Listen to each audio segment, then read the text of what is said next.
So I did a podcast with Herman Poncer a few weeks ago, and you mentioned some of his work in the book. We can talk about that. But between the conversation with Herman and this conversation with you, I want to try and give the listeners a couple of different perspectives, or complementary perspectives, I should say, on this age-old question, which everyone is asking: how do I look good naked? How do I lose fat? Hmm. And I love that in this book you're sort of saying to people, hey, cardio is not how you lose fat. And we can also clarify that this is what you term in the book steady state cardio. So Right.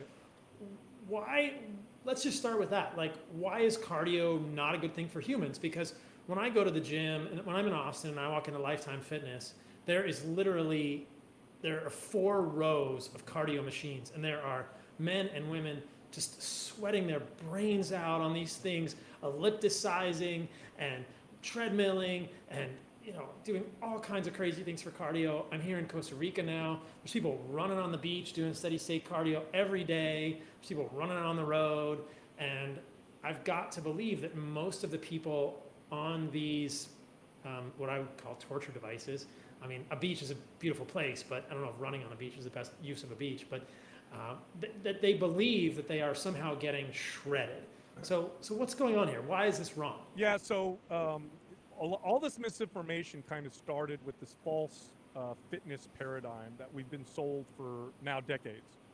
And it starts like this, right? So most people are interested in fat loss. That's probably the number one goal. And obesity is this kind of umbrella condition that contributes to most, if not all, of our chronic health problems, right? So cancers, for example, obesity can contributes to something like 75% of cancer. Of course, heart disease, that's an easy one. Diabetes, insulin resistance, Alzheimer's, dementia, all of them, obesity contributes to quite a bit of them. And it doesn't necessarily have to be obesity, but obesity is the big, kind of the big gorilla in the room that everybody's after. And we've known this for decades now. And it's also the most visible one, right? So people just, we tend to work out because we want to look better. That's the number one goal. So the fitness paradigm that we've been sold it's based off of some truth. And this is the truth that we base it off of. In order to lose weight, you have to burn more calories than you take in. Or to put it differently, you have to take in less calories than you burn. And that's very true, right? So there's an energy imbalance that you want to create. It's a law of thermodynamics.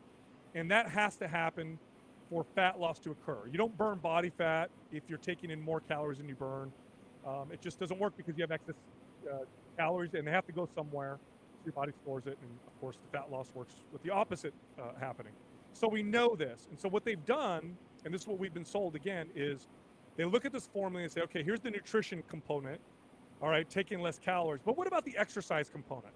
What's the best form of exercise that we can pick that helps with this fat loss problem? And so what they did is they looked at exercise primarily as a method of burning calories. So the value of exercise really in this case is how many calories am I burning an hour doing this particular activity? And the one that burns the most calories is the one that is going to be the most valuable. So in that case, if that in that particular context, cardiovascular activity is definitely the best calorie burner in terms of times of time being done, or when you compare it to other forms of activity. So, for example, an hour of cardio will burn more calories than an hour of resistance training. Okay, this is true. Now, here's the problem with this particular paradigm. The problem is we're ignoring the most important part of exercise, which is how is this exercise getting my body to change and adapt, right? And what does that mean? Okay, so when you exercise, the reason why your endurance improves when you run often, or the reason why you get stronger when you lift weights, or the reason why your flexibility improves when you stretch, is because your body sees this activity as a stress, right? It identifies it as a stress. So when you exercise, it's hard. You're causing inflammation in the body. The body's expending energy. And so your body's goal is to get better at that particular activity so that the same insult next time doesn't cause the same stress. It's really no different than your skin's ability to tan in the sun, right? I go in the sun, UV rays hit my skin, a little bit of damage happens. My body tries to adapt by darkening. so that the same exposure no longer causes a sunburn. So the adaptation is completely ignored. We just look at the calorie burn. Well, if we look at the adaptation, you actually start to see a much broader picture and a much more accurate picture of what form of exercise we should actually pick. So if we go back to cardiovascular activity does burn a lot of calories while you're doing it. But what it also does is it tells your body to get better at cardio, which requires not much strength. In fact, less muscle actually makes you better at this type of cardio activity because you become more efficient with calories. So your body actually learns to burn less calories. And over time, your metabolism slows down and you actually burn less calories even while you do that particular activity. So the adaptation from cardio actually teaches your body to be more efficient with calories, AKA burn less calories all the time.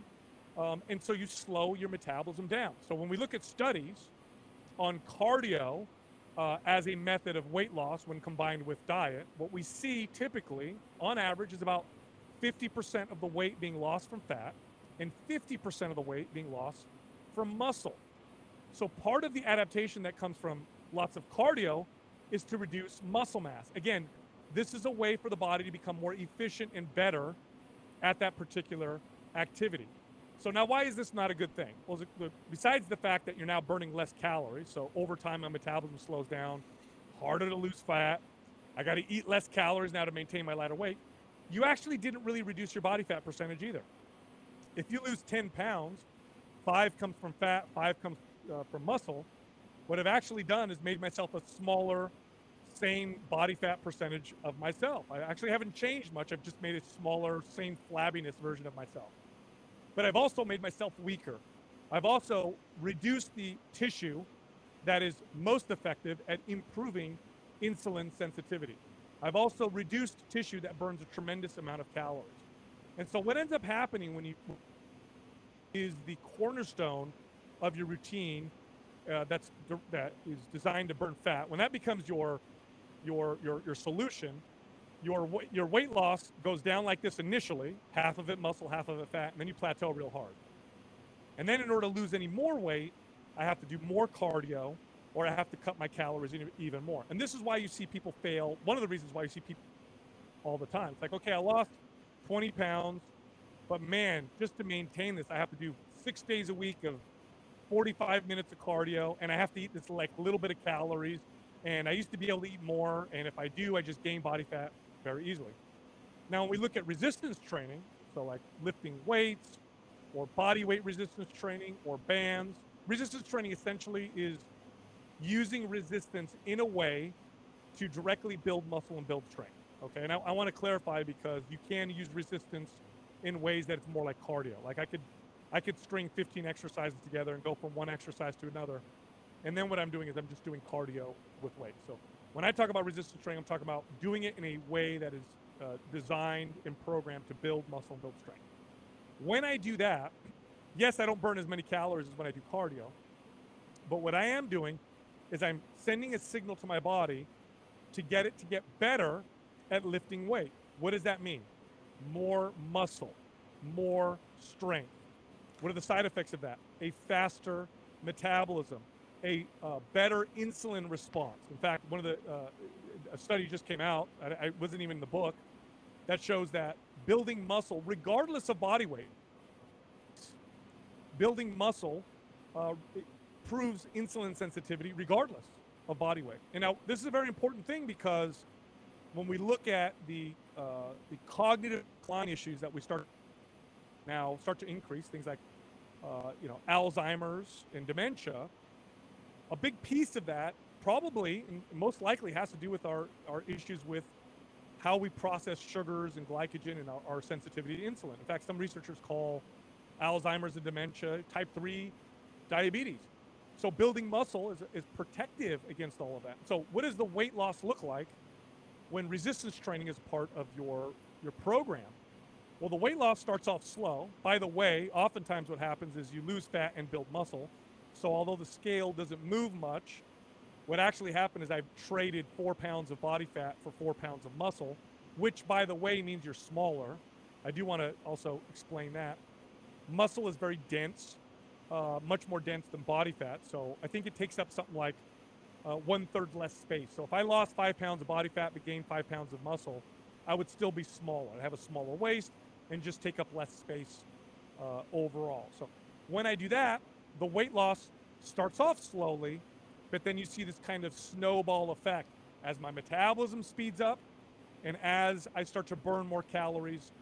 Here's the kicker: automatically, all the time. Okay, that means that I can burn 500 more calories a day just by going to work and doing my normal thing. It doesn't require me to actively try to burn all this exercise. And this is through exercise. And this is very important because when we're looking at the average person, and I've trained people for well over 2 decades. Everyday average people was the most common type of person that I trained. So I did train some athletes and I did train some people who were very high fitness, but most of my clients, the vast majority, over 95%, were everyday average people. And towards the end of my career, I got very effective at getting people to be consistent and to make fitness a part of life. But we're going to lie to ourselves if we think we're going to get the everyday average person to exercise every single day. It's just not going to happen. What we can expect is about 2 to 3 days a week. Okay, if we can get the average American or the average person in modern societies to exercise consistently, what we can hope for is about 2 or 3 days a week. Well, 2 or 3 days a week of resistance training is plenty to cause those beneficial adaptations that I just talked about. And, there's so much more, the hormonal effects, for example. Another study, actually, in fact, there was a cardiologist that had me on his podcast because the studies now are supporting everything that you're saying, which we can get into. He said, a study came out that showed that lots of endurance training pretty reliably lowers testosterone in men. Now, in my experience, with lots of cardiovascular activity can cause imbalances in progesterone and estrogen. We can see cortisol start to spike or elevate. Growth hormone, we can start to see that over time start to lower. The resistance training does the opposite. In men, it reliably raises testosterone, even in men with normal testosterone levels. It increases androgen receptor density. That means that the receptors that testosterone attaches to, we actually increase the number of them. So whatever testosterone you have becomes more effective. In women, we tend to see this balancing out of estrogen and progesterone. And we tend to see these more youthful levels of growth hormone and a better cortisol response. And the question that people usually have for me when I talk about this is why? Why does one form of exercise cause these kind of not good hormonal resistance training cause these kind of positive hormonal effects? And the answer is because of the side effects of the adaptation that the exercise is causing in your body. And I think we can pretty safely characterize resistance training as a pro-tissue form of exercise. And we could safely characterize cardio exercise as a anti-tissue exercise. Okay, so we know the studies show that people lose muscle pretty consistently with cardio being the form of exercise that, their cornerstone of their routine. And we know pretty reliably that resistance training builds muscle pretty consistently, again, if it's the cornerstone of their routine. Building muscle, again, pro-tissue, pro-muscle, building muscle requires anabolic hormones, right? It requires in men testosterone. It requires better insulin sensitivity. It requires a balance of estrogen and progesterone. It requires more youthful levels of growth hormone. When we're reducing muscle, we actually want less testosterone. It's very hard to get a man to lose muscle when you're raising his testosterone at the same time, right?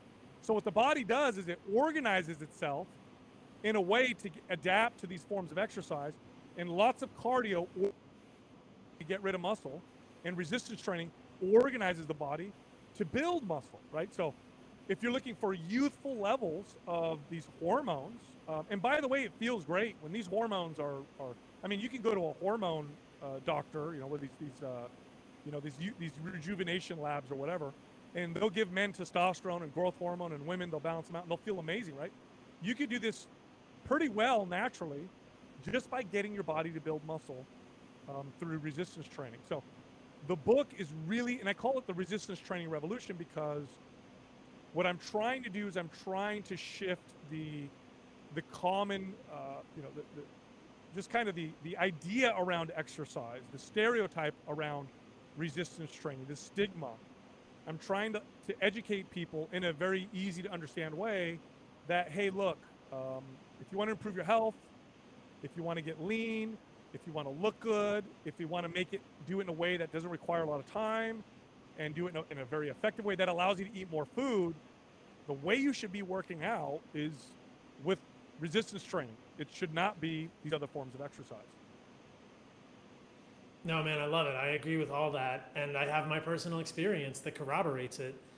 I wish I had more pictures of how skinny I was, number one, as a vegan, when I was not eating enough protein and was eating zero animal protein. And two, how skinny I was as a vegan who was doing ultra running, and then an omnivore eating a paleo diet doing ultra running.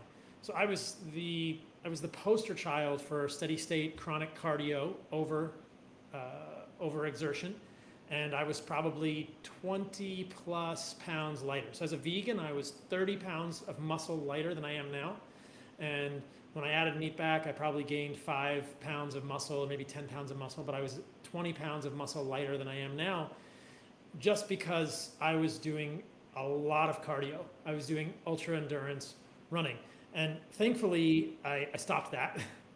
And I only peed blood once after a run, and have since learned about things like arrhythmogenic right ventricular dysplasia and all sorts of other issues that can happen in the heart when humans do too much cardiovascular sort of steady state chronic cardio. But I love what you said in the book and what you said here. Like, cardio basically makes you a smaller version of yourself with the same body composition.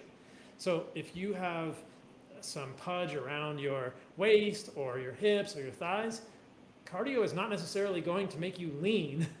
It's just going to make you a smaller version that is less effective at burning calories.